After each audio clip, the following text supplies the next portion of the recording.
Bonjour, bienvenue à ces journées de l'hypertension artérielle 2021. Nous allons voir en quelques minutes comment prescrire une automesure tensionnelle de façon extrêmement concrète, extrêmement rapide. Je vais me contenter de 6 messages. D'abord, l'automesure doit être prescrite très souvent, mais pas toujours. Le choix de l'appareil, c'est très simple, cela tient en 3 mots. Pour expliquer au patient le geste de mesure, le mieux est d'utiliser un dessin. Nous allons le voir tout à l'heure.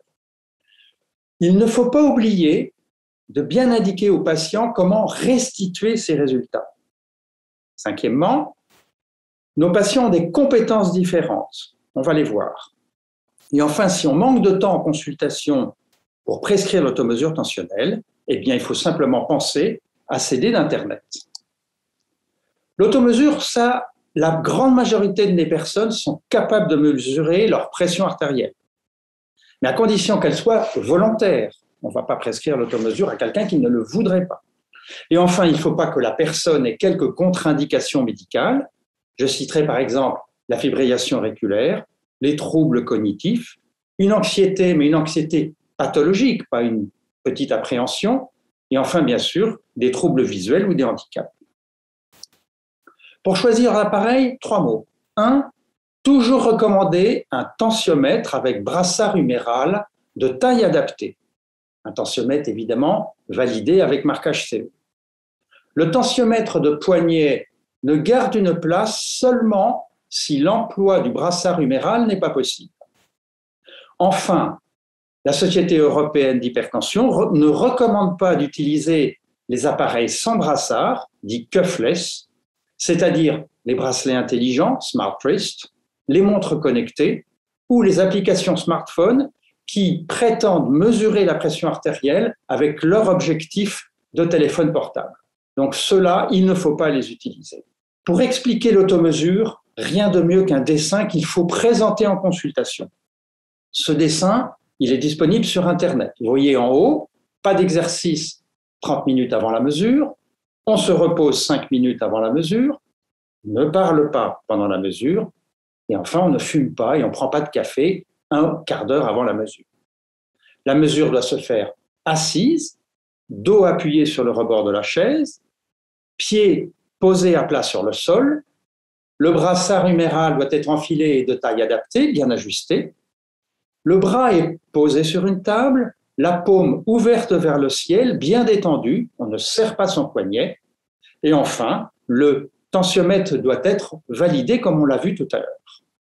Pour restituer ces résultats d'automesure, on peut utiliser des applications, nous allons y revenir. Le plus simple est de fournir lors de la consultation un document papier où le patient non seulement aura le rappel et le dessin du mode d'emploi du geste de mesure, mais aussi où recopier ces chiffres s'il ne dispose pas d'un tensiomètre connecté. On peut également lui proposer de recopier ces chiffres ou d'utiliser l'application iResult, on va y revenir. Et enfin, on peut lui proposer d'utiliser un tensiomètre connecté. Bien sûr, ce sont plutôt pour les patients plus jeunes et dans le cadre de la télésurveillance, parce qu'il faut encore accepter de recevoir ou d'avoir un système qui permet de recueillir les datas.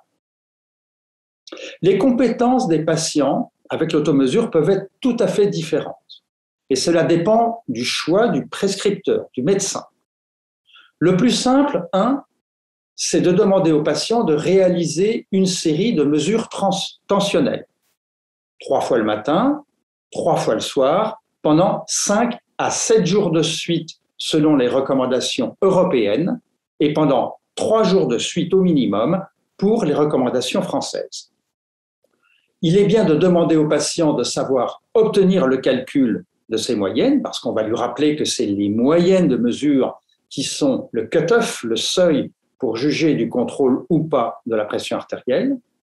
Le patient doit savoir, si possible, organiser son suivi médical, autrement dit, s'il a une pression trop haute, avancer un rendez-vous médical, s'il a une pression artérielle bien contrôlée, ne pas avancer ce rendez-vous et garder de l'autosurveillance.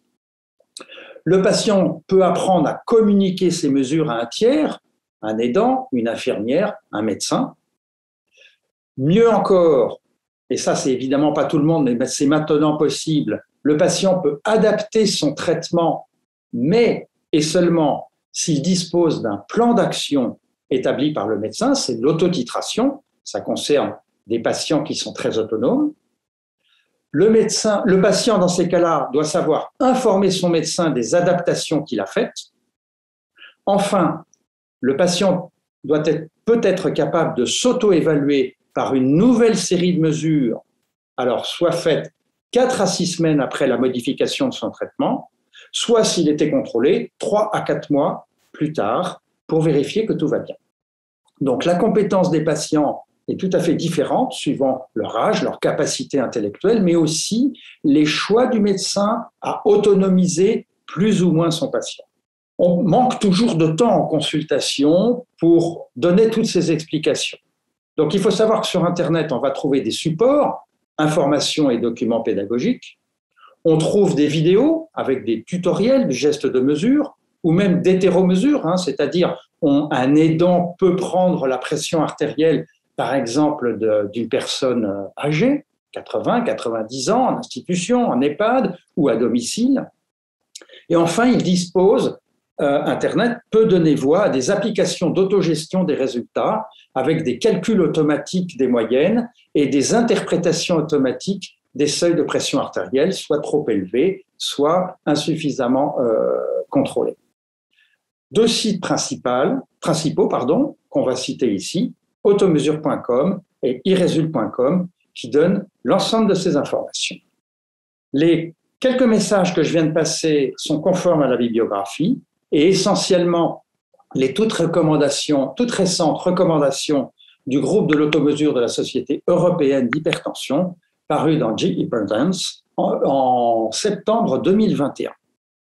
Et pour terminer, pour se quitter, je vous propose une petite vidéo. À bientôt.